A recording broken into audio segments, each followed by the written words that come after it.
If you like budget IEMs and you like bass, then stick around, because in this video I'm looking at the Takstar TS 2260 in-ear monitor. Let's get it.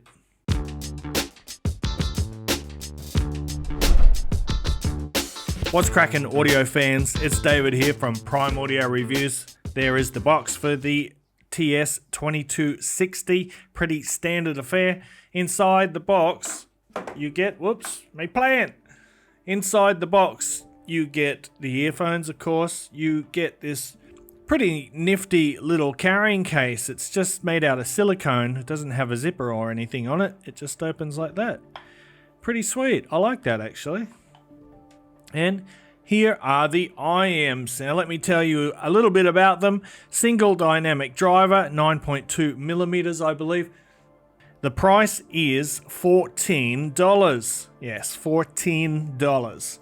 In terms of build, first of all, let's talk about the cable, because this is a fixed cable. It is non-detachable.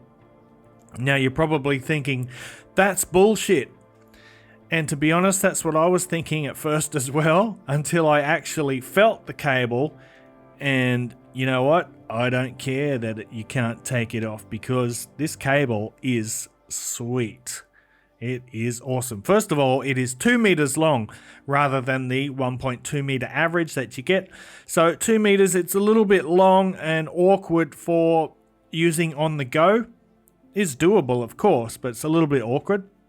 But I find this length absolutely perfect for use on the desktop. I think it's the sweet spot for desktop IEMs, 2 meters long. But just look at the way that it handles. It is so supple and smooth, and it's just a really nice cable. Anyway, now to the IEMs. Super comfortable. One of the most comfortable budget IEMs I've ever used. And with that out of the way, let's get right into how this sounds. So as popular as Harman and diffuse field tunings are these days, a lot of people still like an accentuated bass, although it's almost become taboo to admit it among the enthusiast crowd these days. The 2260 laughs in the face of the elitist jerks, and it gives you a good old-fashioned serving of delicious bass. I'd go so far as to say this is a basshead IEM, but that wouldn't tell you the whole story. The provided marketing spiel suggests that the TS2260 is tuned for monitoring.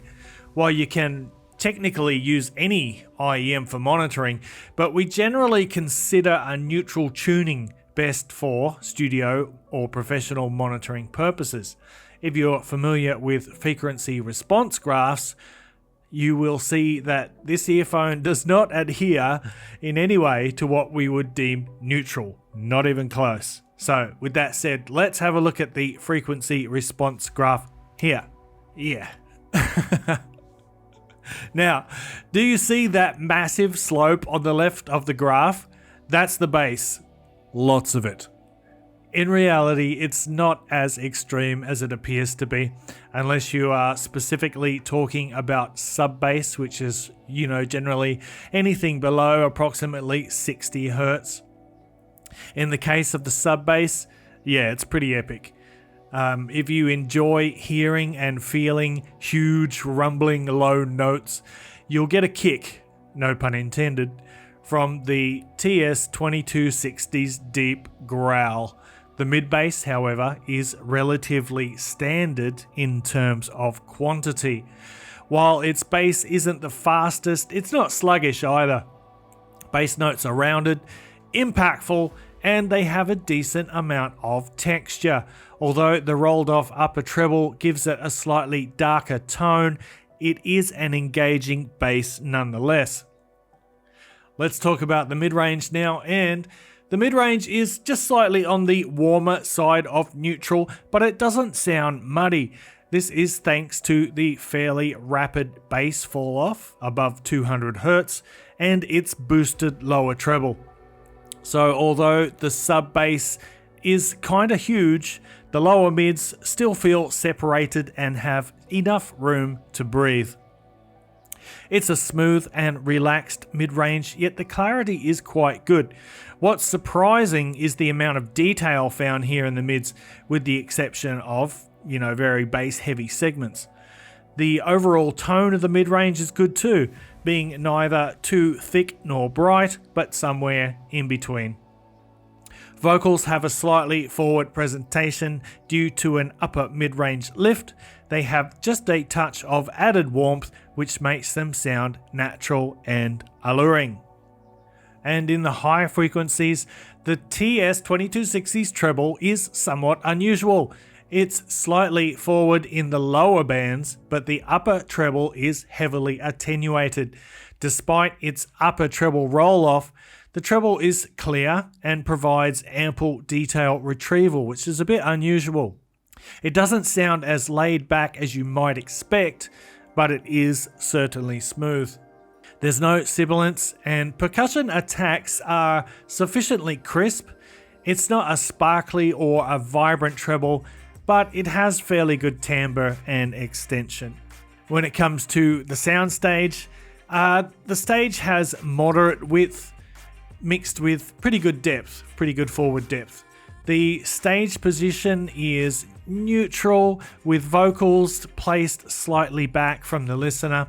The virtual space created is a bit larger than you might expect for such a bass-heavy IEM. But thanks to its overall control and the near neutrality of the core mid-range, the TS2260 doesn't suffer too much from congestion or a muddy wall of sound. The instrument separation is adequate to prevent any stuffiness. Let's do a couple of quick comparisons, starting with the CCA CRA. This has a single dynamic driver. Its overall tone is brighter than the Takstar here. Both IEMs have a significant sub-bass boost, but it is less prevalent on the CRA. The CRA's bass has more mid-bass and better definition, while the 2260's bass has more sub-bass rumble. Vocals are more forward and closer in line with the bass on the CRA. They are more intimate too in terms of the stage position. Spacing is better here too, as the CRA spreads its stage wider, albeit a little bit closer to the listener. CRA's treble is more upfront, especially its upper treble. It is more energetic, and it does show occasional signs of sibilance and stridency. Moving on to the CCZ Coffee Bean, and this is sort of regarded as a light basshead IEM. It's also, by the way, the CCA CRA is like $16 maybe, something like that. I believe this one is 15 or 16, maybe 14, I don't know. It's close enough. They're almost the same price anyway. So the Coffee Bean also has a single dynamic driver. It has actually a similar presentation to the 2260, which is warm and full-bodied. The Bean's sub-bass is impressively big, but it's not as extreme as the Takstar's. The CCZ also has more mid-bass impact. Both IEMs are similar in the mid-range. They're slightly on the warmer side of neutral, with slightly recessed vocals but adequate clarity. The Coffee Bean has some added upper treble presence, making it a tad brighter in overall tonality. So guys, that is the Takstar TS2260, something a little bit different today. What do I think of it? Well, it's not going to blow audiophiles away with its quality or tonal balance. If you are a bass head, however, and you are looking for a cheap, super comfortable IEM with a fairly laid back treble, well, then this might be something that would interest you. But anyway, check it out. I'm going to wrap it up there, guys. Thanks for watching. Don't forget to check out down below for links to the written review and all my social media channels. By the way, if you are not subscribed, go ahead and hit that sub button so you don't miss out on future videos. And until next time, I'll see you later.